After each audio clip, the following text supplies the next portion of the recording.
vamos falar agora de veias da face. As veias da face vão levar sangue pro coração, né, do corpo. Então, elas vão, na verdade, fazer um retorno venoso da periferia para o coração. São avalvulares na face. Isso quer dizer o quê?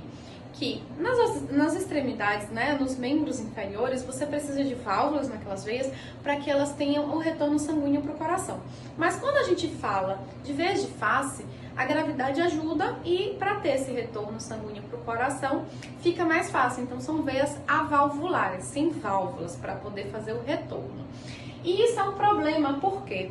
Porque a gente tem um chamado triângulo perigoso da face, que é essa região central aqui. Vou mostrar aqui para vocês melhor. Esse triângulo perigoso da face, né, que a gente mostra aqui, é onde as estruturas ou cirurgias ou procedimentos a serem realizados são mais comprometedores. Por quê? Porque uma cirurgia aqui nessa região, uma inoculação de ácido hialurônico, uma bactéria inoculada numa veia dessa, ela pode comunicar com a veia oftálmica, que se comunica com o seio cavernoso. E isso é um problema grave porque pode dar uma trombose de seio cavernoso. É o que a gente chama de triângulo perigoso da face, justamente porque ele pode, além de levar bactérias para a região oftálmica e intracraniana de forma direta e rápida, ele também pode fazer obstrução de veias, né? E levar, consequentemente, para essa região intracraniana uma bactéria ou uma obstrução de vaso. A gente consegue perceber que elas se dividem em superficiais, profundas e comunicantes, as veias da face, tá? E na região de órbita, a gente tem os ramos supraorbital, supratroquear, um ramo chamado nasal e um ramo chamado angular. Essa comunicação, a gente está falando de 3 ramos, tirando o angular, né? São 3 ramos nasal que vão vir da oftálmica, que é ramo de uma veia na parte encefálica, que está vindo direto do seio cavernoso. Então, a gente tem que ter noção desse perigo, tanto de artérias quanto para veias nesse canto de olho. Esse canto de olho ele é extremamente perigoso. Você fazer inoculação de preenchedor nessa região, tem que ter cautela. Tem gente que fala, mas é só um suco nasogeniano. Calma, mas não é um triângulo perigoso da face? Essas artérias e veias daqui não comunicam diretamente com a cavidade orbitária, que se comunicam com a região intracraniana. Então não é só um suco nasogeniano, não é só uma calha lacrimal. São regiões de perigo também, tá? E a fronte é a região proibida, na verdade, que não se faz mais preenchimentos, tá? Justamente por conta desse risco, e risco de cegueira.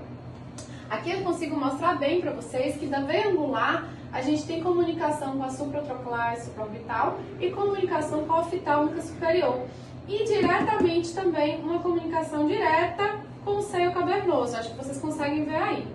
A gente tem também uma comunicação de forma indireta com a oftálmica inferior, que se comunica com o plexo vascular maxilar.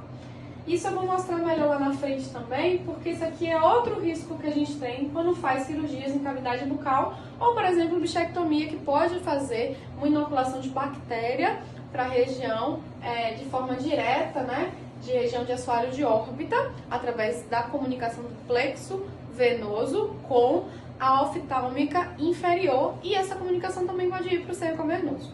Então, tudo se comunica, é uma região perigosa, a gente chama de triângulo perigoso da face justamente por conta disso. Veias, a gente vai falar de cima para baixo, artérias falou de baixo para cima, veias ao contrário, o sangue vai voltar para o coração. Então, eu vou citar para vocês todos os ramos das veias de cima para baixo. Eu estou falando aqui da troclear, né, supraorbital, da oftálmica superior, a angular, que vai fazer a drenagem de toda a região da órbita, né? E vai levar o sangue de toda a região da parte medial da face.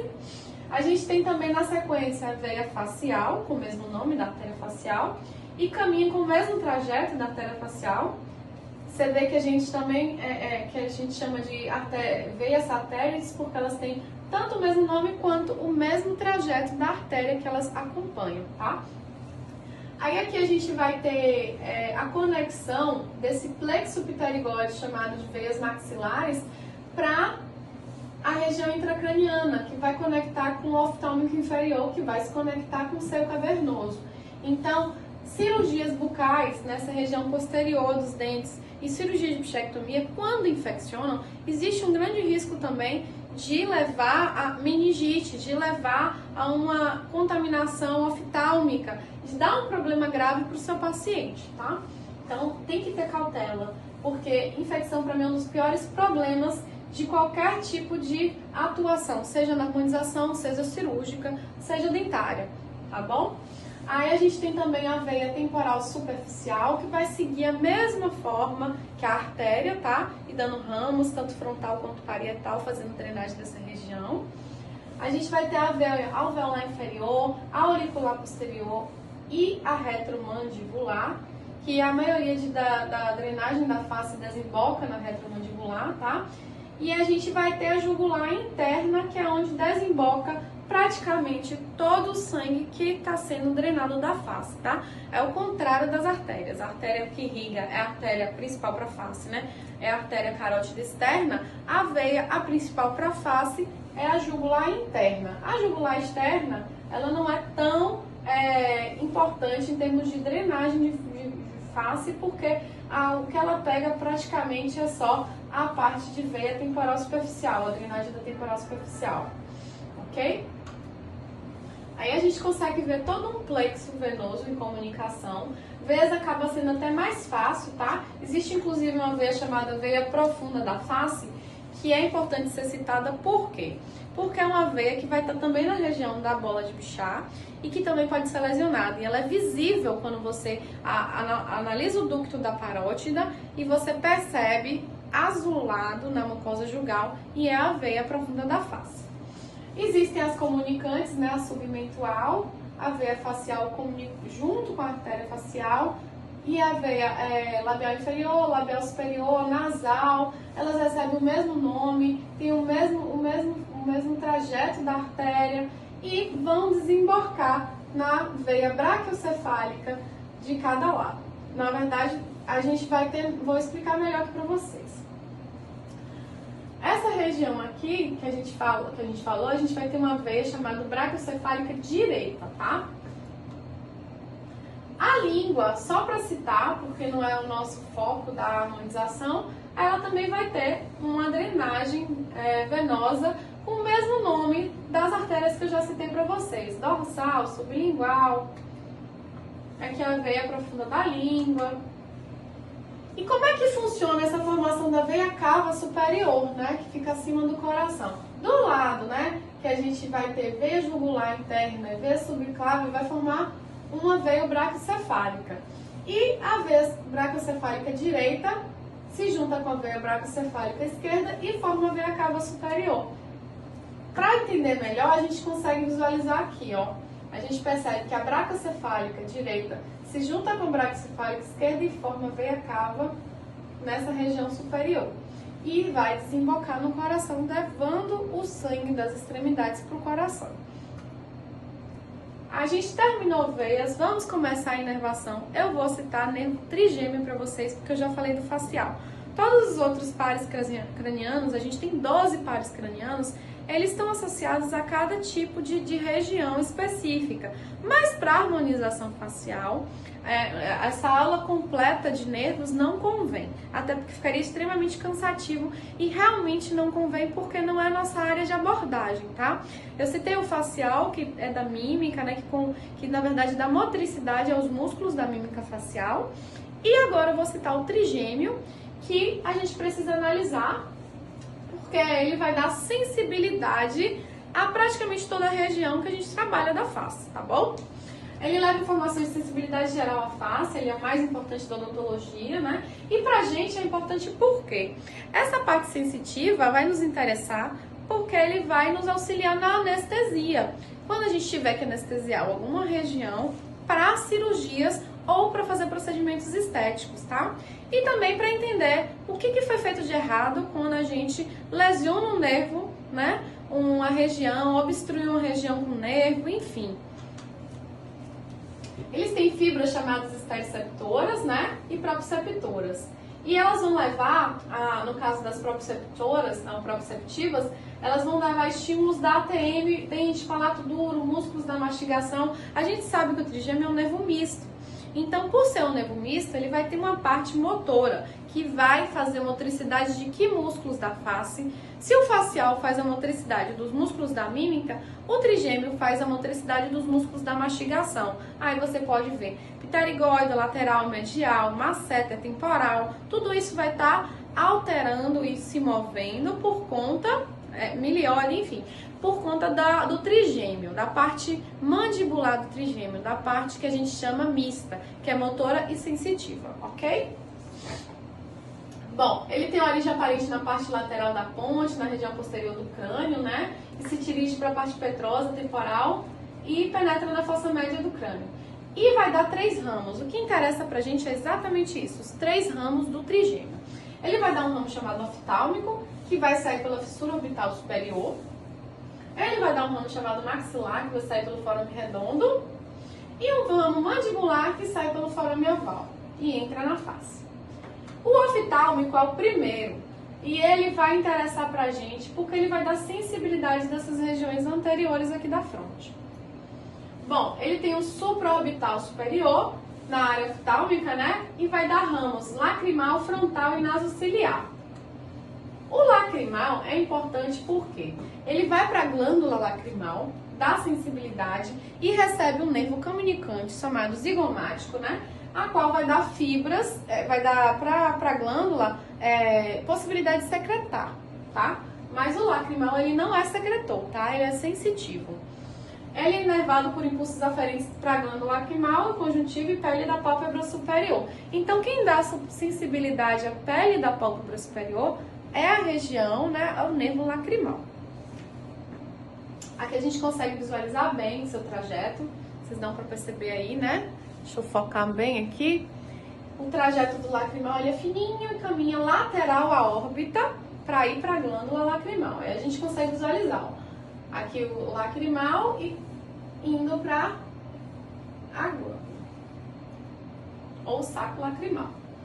Aí do frontal, a gente vai ter esses ramos supraorbital e supratroclear, que vão dar sensibilidade para essa região aqui, ó. Supratroclear, a parte medial da fronte, e supraorbital, a parte medial mais lateral da fronte. Então, quando a gente quer anestesiar essas regiões, a gente vai anestesiar ramos do nervo frontal, tá? Aqui a gente consegue visualizar bem o supraorbital e o supratroclear. E vai dar essa nossa sensibilidade à região anterior da fronte, medial da fronte. A gente tem o nasociliar também, né? Que é um ramo que vai dar, penetra pela fissura orbital superior e vai dar ramo infratroclear e vai levar as pálpebras da pele do nariz e saco lacrimal. E também dá um ramo chamado etimoidal posterior, que inerva as células esfenoidais e etimoidais. E aí ele pega nasal.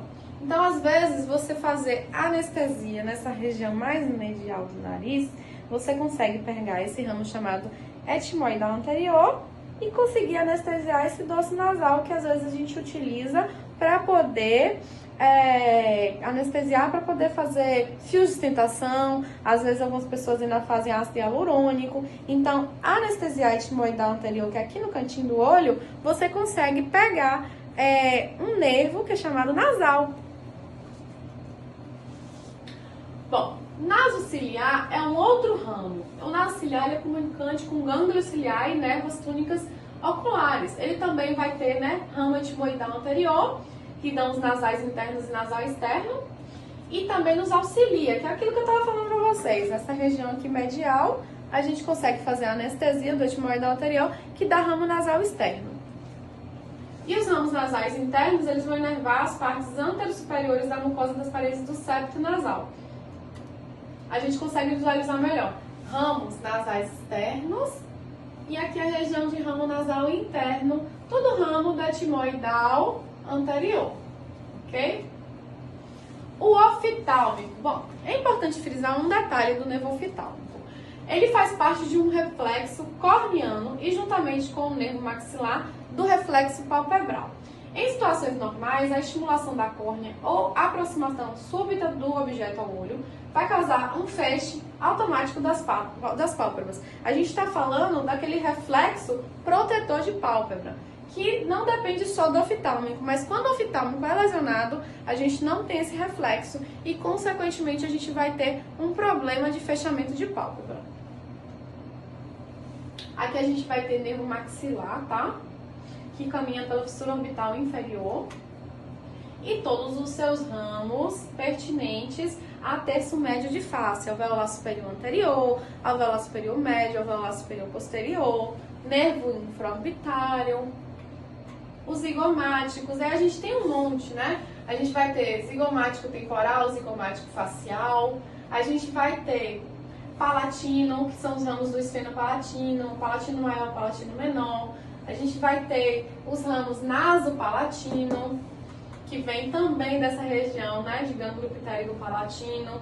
Vai ter inervação de seio maxilar. E pra gente, o que que interessa, né? Para não falar de todas essas informações, interessa o nervo infraorbitário. Por quê? Do maxilar, né? Porque o nervo infraorbitário, ele vai dar sensibilidade à pálpebra inferior, asa do nariz e lábio superior. Então, quando você quer fazer procedimentos estéticos de preenchimento ou cirúrgicos nessa região, a gente anestesia infraorbitária e já pega todo esse terço médio de pele da face. Tem o zigomático temporal e zigomático facial também, que para fazer essas regiões posteriores a gente pode anestesiar. E eu consigo, né, mostrar só os seus raminhos intrabucais, que não convém para harmonização.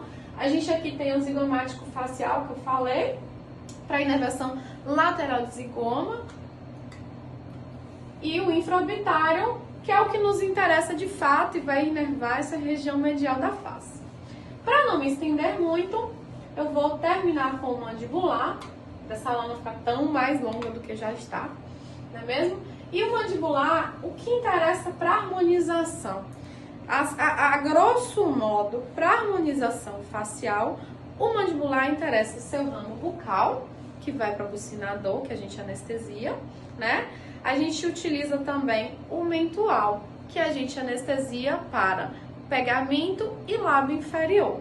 Então, se eu citar alveolar inferior, a gente não costuma anestesiar, porque a gente não precisa fazer bloqueio dele todo para pegar região de mento e lábio. A gente faz anestesia do mentual para poder pegar anestesia nessa região de mento, né, de queixo e lábio inferior, do lado que você anestesiou. E a gente faz bilateral justamente porque vai pegar os dois e fazer preenchimentos nessa região. Então, nervo mandibular, se a gente for falar, é muita coisa, porque ele vai ter uma parte motora que vai dar motricidade aos músculos da mastigação e uma parte sensitiva que vai para os dentes, né, para essa região de osso, de mandíbula e para tecido mole de queixo, de lábio e língua também. Então, só para poder não ser tão cansativa a aula para vocês, o que mais nos interessa do nervo mandibular, que é ramo do trigêmeo, é o seu ramo mentual que sai aqui perto dos premolares, por conta da sua anestesia. Quando a gente anestesia ele, a gente consegue tirar a sensibilidade dessa região e fazer procedimentos estéticos, ok? Eu consigo aqui mostrar melhor para vocês através dessa imagem. Isso aqui é ramo do facial, tá? Que tá na imagem, que se sobrepõe. Mas aqui dentro a gente vai ter a parte do nervo bucal, que nos interessa, e aqui o mentual, que vai dar essa anestesia para essa região anterior, de lábio e mento. E eu queria finalizar com vocês aqui agora essa live, deixando meu muito obrigada. Eu sei que é uma live longa, né? Acaba sendo uma aula muito grande, mas porque é muito assunto de fato. Inclusive a gente passa por muitas coisas que não são pertinentes à harmonização, porque senão seriam dias de aula, né? E quem viu na odontologia sabe muito bem quantas aulas tiveram para ter uma graduação em anatomia, né, na faculdade. E de fato aqui é como se fosse um resumo do grosso da anatomia da face, nas partes que mais interessam para a harmonização facial. Eu fico muito feliz por vocês estarem acompanhando essa aula, muito feliz por ter sido chamada, né, para poder fazer parte desse curso e espero poder ter contribuído com vocês com as informações mais pertinentes, mais importantes para a harmonização facial, as consequências de uma lesão vascular e nervosa, as consequências de obstrução de artérias e veias das regiões mais importantes citadas e da contração muscular que a gente citou, que vão levar, né, às rítides, que são as rugas da face, e envelhecimento facial. Eu sei que é pouco tempo para tanta informação e eu espero muito ter conseguido esclarecer um pouco desse mundo que é a anatomia facial. Eu vou me deixar disponível para sanar as dúvidas de vocês, tá? E muito obrigada!